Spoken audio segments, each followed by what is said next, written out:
Yeah.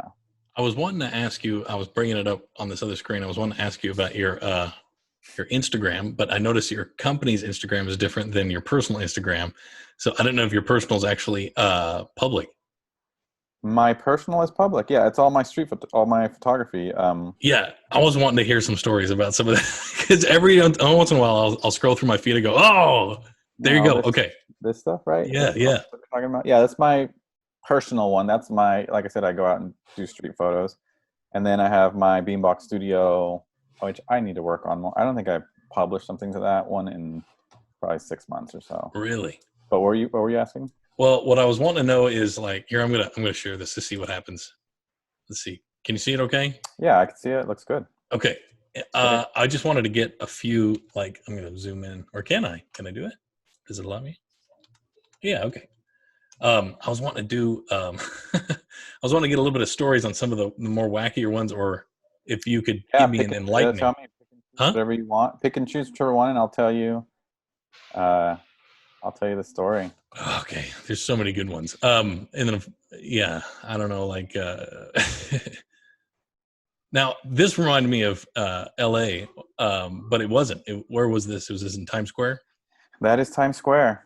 That is Times Square. So the story behind that photo is, it's funny how you remember every single moment about these random moments in your life, but that was Times Square. I went out specifically to shoot that day. That's shot on the X-T2 Fujifilm. I shoot on the 35 millimeter equivalent. These guys are out everywhere. They dress up as Batman, Superman, Elmo, you name it. Um, I don't. It's hard to describe. It's just they're everywhere, and I think what attracted me about this was you had Batman, you had the woman carrying the baby, but then in the background, fun-loving, just the signage in the back, and this is one of those photos that you just kind of shoot from the gut. It happened Like right then. I don't you don't overanalyze this or you miss the shot kind of thing. I think I literally just like saw something and I just boom, like I just picked up, like I just snapped it, and that's just kind of what happens.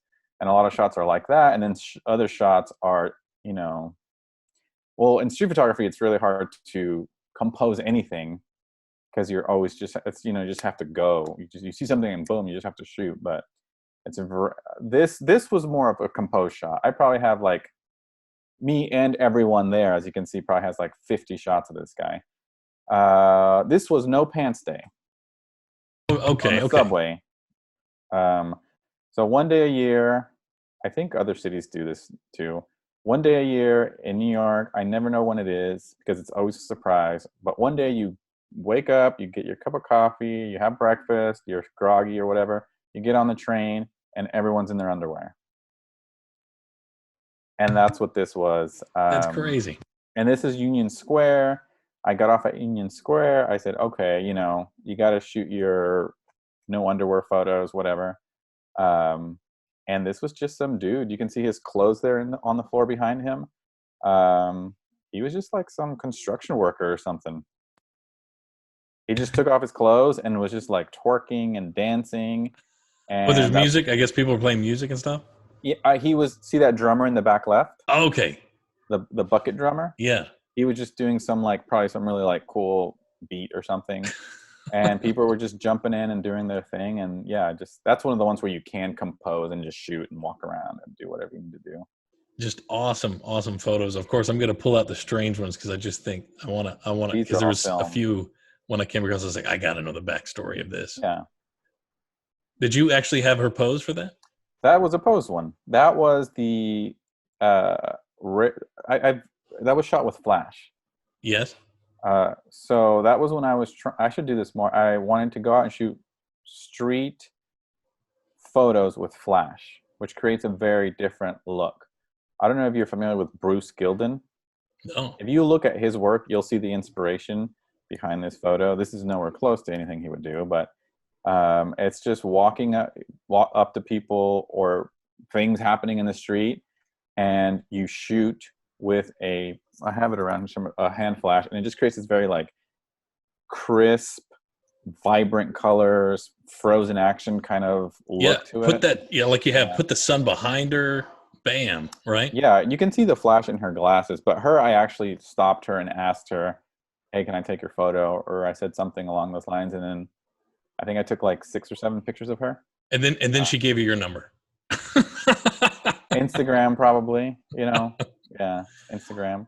But no, that's Uh, awesome, man. I mean, yeah, I love doing that. Some people in Texas are still reluctant to stop and get a photo. I'm sure you've yeah. encountered those too, right? It's definitely harder to ask people for photos because it's I part of a see the guy in the go up a little the guy with the bandana. That's another flash photo. Ooh, yeah, Um, that's another dude. He yeah, it's hard to ask people for photos. It's just kind of you have to read the person. Some people you can tell don't want to be bothered, and then some people that asking them anything or interrupting whatever world they're in will ruin the photo. So you just yes, take the photo and hope you don't get knocked out, which honestly really doesn't really happen. hmm. Um, the people you ask are typically people who there's something interesting about them, and it's not that moment. It's just them, and you can stop them and say, "Hey, can I grab some of your pictures?" and you just snap away, kind of thing. Man, you almost got all of them. I no, I actually think they're all on them. They're all on them. That's amazing. Yeah, What's with your black levels here? What's going on here? that is. But also, by the way, I'd say 99% of these are not retouched whatsoever. I figured. I figured. Yeah, Wow. yeah. That's just camera setting. It's just setting your camera to expose for the highlights, kind of What spot metering mode, what did you do? and What picture? What camera? XT2. Yeah, this is digital. This is XT2, and so I just set my um, exposure. I forget photometry. I think it's called in the exposure to expose to highlights, Okay. and everything else drops to black. So it takes the hottest part and then it goes to that. Right. I put the little icon, the center, and boom, exposed to his hair, which he had white hair, and so everything else just dropped. And I'll tend to shoot either that way or the multimeter mode. It depends on the lighting of the Yeah. day. Um, Sometimes too the matrix metering where it just breaks the image down to like 100. The super smart way Yes. that digital cameras. Hmm. Sometimes I do center metered like film camera. Sometimes I do spot metering. I think that's what it's called. Yeah, all these, yeah, film and That's oh man, I these haven't. bring back memories. I'm still trying to. Yeah, I'm still trying to find that one. Well, we only got a few more minutes left, but Yeah. this is a good Which test. And photo man, was it? huh? What photo was it? What did it look like? Well, there was a few, and I just can't think of them right Yeah. now. I know if I saw them because I was like, "What is the story behind it?" Some of them I kind of figure, but there was one that was just like, "Oh my gosh, there's got to be a beginning and an end to this shot Mhm.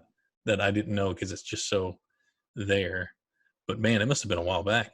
Um, but uh, man, I want to see if this test works, and this is really good, and I want to go through more of your photos on another podcast for sure. Yeah, definitely, man. Definitely.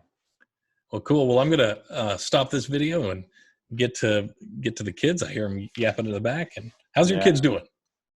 She's great. She's 2, she's almost 3. So, you know, nothing crazy. They're not like loud 10-year-old boys who, Oh yeah, I hear friends talking about having boys. They're more destructive and that kind of thing. yeah. So Girls are the best. Girls. And she's, are you out of diapers? Are you out of the diaper phase? I just ordered some. No, she's still in diapers. I Okay. thought you meant, are you literally on, which is signs of the, Oh, that's times. right. Are you literally out of diapers? No, I actually ordered some today, Okay. funny enough, but she's still in diapers. She's, potty training, all that kind of thing. But, just sweet, cute, plays, is very affectionate, turns everything into families and that kind of situation. And so, no, I mean, one of the upsides of everything, it's spending time with family right now. Yeah. All the time where you're too busy, because we're both very busy, and yeah, we can actually spend a lot. It's been a month now. Who knows when we'll get sick of each other? But so far, so good. Yeah. That's How about crazy, you? man. That's crazy. Well, very good. Well, awesome, man. Well, it was good talking to you. Yeah. Yeah, man. Let me know. Yeah, for the next one, whatever topics you want. Okay, sounds good. We'll talk to you then. All right. See ya. All right, bye. Stay safe. You too.